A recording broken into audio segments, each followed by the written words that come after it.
1,000 days ago in the NBA, Dirk had just retired, Lance was on the Lakers, Drew Holiday was on the Pelicans, Andrew Wiggins was on the Timberwolves, the Kings still hadn't made the playoffs since 2006. Oh wait, that one's still true. All of these guys were still in the league. Iman Shumpert, JJ Redick, Vince Carter, Mike Scott, Marcin Gortat, the next KD, Bruno Caboclo, Joakim Noah, Tyson Chandler, Matthew Dellavedova, Kyle Korver, Channing Frye, Ryan Anderson, and so many more. The Cavs were bad, the Pacers were good, the Mavs were bad, and the Thunder were good. Why did that sound like Dr. Seuss? 1 bus, 2 bus, 3 bus, 4 bus. Anyways, the league did that weird honorary all-star thing for Dirk and D. Wade. Victor Oladipo was healthy and an all-star. Jeremy Grant was still on the Thunder, as was Dennis Schroeder and Carmelo. And wait a minute, Raymond Felton! Julius Randle was still on the Pelicans, LeBron only had 3 titles, Josh Richardson led an NBA team in scoring for an entire season, I still thought Justice Winslow was going to be really good, still haven't quite given up on that one. And each of these guys ranked in the top 50 of NBA salaries. Alan Crabb, Wes Matthews, Jabari Parker, DeAndre Jordan, Nick Batum, Chandler Parsons, Hassan Whiteside, Otto Porter, and Paul Millsap. Bad contracts. That reminds me, John Wall was actually playing. Jared Dudley was on the Nets and calling Ben Simmons average, which is just really awkward now.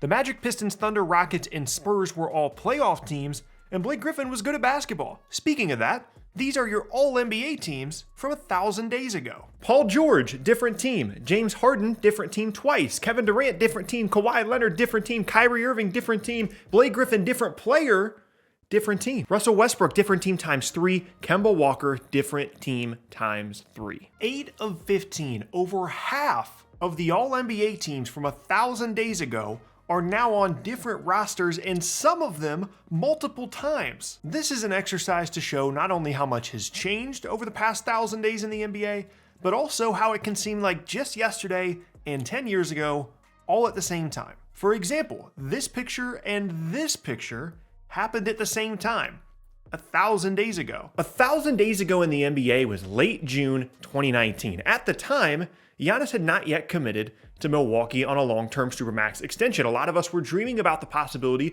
of him creating a super team in Dallas alongside Luka, or going to Miami, because Milwaukee was coming off of a playoffs where they won 60 games in the regular season and didn't make the finals. James Harden and Chris Paul were still doing stuff in Houston, although it seemed like that partnership was going to come to an end pretty soon, and spoiler alert, it did. They had a really up and down season, especially Paul, who looked like he was on his last legs, did not look like a productive all-NBA caliber player anymore. And that Rockets team suffered a huge playoff disappointment when they couldn't get past Golden State, even without KD. The Grizzlies still had Mike Conley, and they had the second worst record in the Western Conference, which they have come a long, long way, obviously, since then, to now being on pace to be the youngest 55-win team in league history, with Ja Morant leading the way. The worst record in the West that year belonged to the Phoenix Suns, who have the best record in the league. The standings have completely flipped in a span of 1,000 days. There were reports and rumors about Devin Booker wanting out. We were all anticipating that trade eventually coming. Chris Paul hadn't even gone to Oklahoma City yet,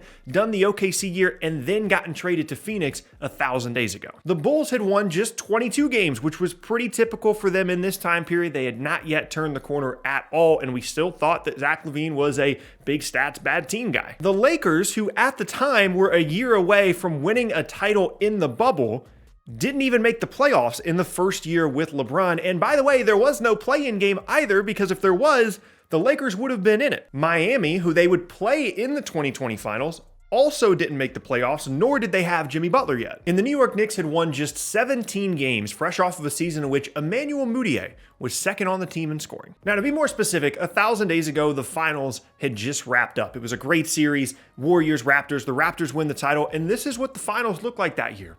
And this is what the finals would look like in 2020. We had no idea at the time what 2020 had in store for us. The fact that we were 9 months away from the league shutting down in the middle of a season, and then after that the 2020 finals would be played in a bubble in Disney World between two teams that did not even make the playoffs the prior season. But in those 2019 finals, the Raptors won, and it solidified the Kawhi Leonard trade as possibly the greatest trade in NBA history. To take a team from semi-contenders to an NBA title with basically one trade was an incredible move for them. The team they beat in the finals that year, the Warriors, most people just assumed that they would keep the train rolling, even if KD did end up leaving or obviously couldn't return from his injury in time.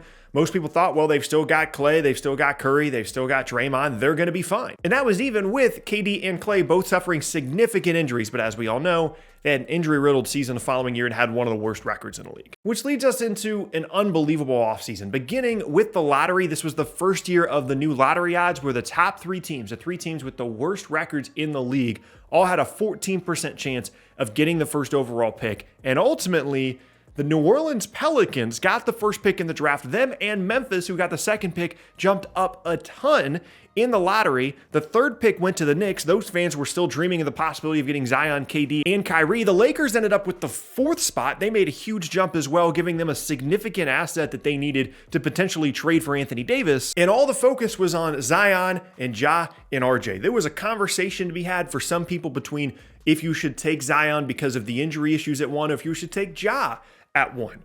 Now, in hindsight, that conversation seems even more crazy to talk about because Zion's not even on the floor. When he did play, he was an all-NBA caliber guy, but Ja has been available. He's an MVP candidate now. This draft is crazy to look back at now, and RJ's been really, really good too. And then you go to the fifth pick, which was Darius Garland, who's already made an all-star team, and you might be thinking, well, Atlanta didn't need a guard at the 4 spot. They already had Trey. Atlanta didn't have this pick initially. It was New Orleans. They got it in the AD trade. They could have drafted Darius Garland. They could have ended up with Garland and Zion, or Garland and Ja for all I care, in the same draft. That pairing would have been unbelievable in addition to what else they've already brought to this roster. But they traded back from 4 to 8 to get Jackson Hayes and other draft compensation, and DeAndre Hunter goes for ahead of Garland. A lot of us also were really weirded out by the Garland pick since they also already had Colin Sexton. Which takes us to the lead up to free agency in this offseason. There was a lot of conversation around what Kevin Durant's value was as a free agent. He's an unbelievable player, but Achilles injuries are a very serious and a dangerous thing to deal with, especially when you're talking about giving a guy a full 4 or 5 year max as an older player, as a bigger guy that's had lower leg injury issues before. You can go and find the headlines. I wasn't one of them, but there were people talking about not giving Kevin Durant the max in this offseason. Ultimately, obviously, he gets one, but you can find those out there. It's unbelievable the way that KD has recovered from that injury. Kyrie also seemed on his way out of Boston at the time after a really weird playoff series and him committing to the team basically like 9 months beforehand. Jimmy Butler's future in Philadelphia was still very much in question after Kawhi beat the Sixers on a buzzer beater in Game 7. And of course, we didn't know what was going to happen with Kawhi, despite the fact that they had just won a title in Toronto. Teams like the Nets, Clippers, Knicks all had a ton of cap space, and we were just waiting to see how it would unfold. And as crazy as we thought this offseason was going to be, it somehow exceeded those expectations. KD and Kyrie go to Brooklyn, and DeAndre Jordan joins them for some reason. Kawhi goes to the Clippers and also brings Paul George with him, somehow convinces the Clippers to give away all of their assets to get Paul George, and the Thunder overnight go from an interesting playoff team that can't get out of the first round with PG and Russ to PG being gone, and not long after that, as we'll get to, Russell Westbrook being traded as well. Anthony Davis ends up going to the Lakers in one of the more anticipated trades that we've had in a very long time once they finally just decided to give the Pelicans literally everything. Al Horford ends up going to the Sixers on a very surprise move considering they already had Joel Embiid, and the fit there was an immediate question mark. Not only the contract value there, but we had to know something was up there because nobody really expected Al Horford to decline his player option. And once he did, it became clear there was a big deal out there for him. And then once he did that and Kyrie left, suddenly Boston had cap space. They go out. They signed Kemba Walker, who I just did a full-length video on. He only lasts 2 seasons in Boston. The Warriors don't come out of this empty-handed. They end up with D'Angelo Russell in a sign-and trade in exchange for Kevin Durant. We thought D'Lo was going to go to Minnesota at the time. It seemed like it was pretty much predetermined that's where he would go and end up with Karl Anthony Towns. Little did we know that would eventually happen, but Minnesota couldn't find the cap space or a sign and trade scenario to be able to bring in Russell that offseason. They had to wait a couple of months. And that D'Lo move in combination with this Jimmy Butler move to Miami really opened up this possibility of sign and trade movement and not really needing to have a ton of cap space. All you needed to do was have a star decide they wanted to go to your team, and you didn't have to have all these expiring contracts to make it work because Jimmy Butler got traded straight up for Josh Richardson. And I remember thinking, that's pretty decent value for Philly. Maybe he'll fit a little bit better than Jimmy Butler did, but obviously that's been a huge mistake. And I still believe that if Philly had kept Jimmy Butler, they probably would have made a finals by now. And then a little while later, we have the Chris Paul, Russell Westbrook swap. Again, we're still pretty far removed from Chris Paul even ending up in Phoenix. And the Russ thing is not even worth going through the entire thing right now when you consider all the picks that changed hands in this deal and then the 2 other teams he's gone to since. It's just, it makes my head hurt. I spent like 3 days coming up with all the things that I could find that have changed over the last 1,000 days in the NBA, and honestly, I don't even feel like I've scratched the surface. This league does one thing better than any other in the world, and that is keep us entertained. Even if it means constant change and chaos, the NBA always delivered, and it has never delivered more than it has over the past 1,000 days. You could argue that this run in the NBA has been the most action-packed and content-filled stretch in the history of sports, yet somehow it all feels so normal. That's what the NBA has perfected in the modern era.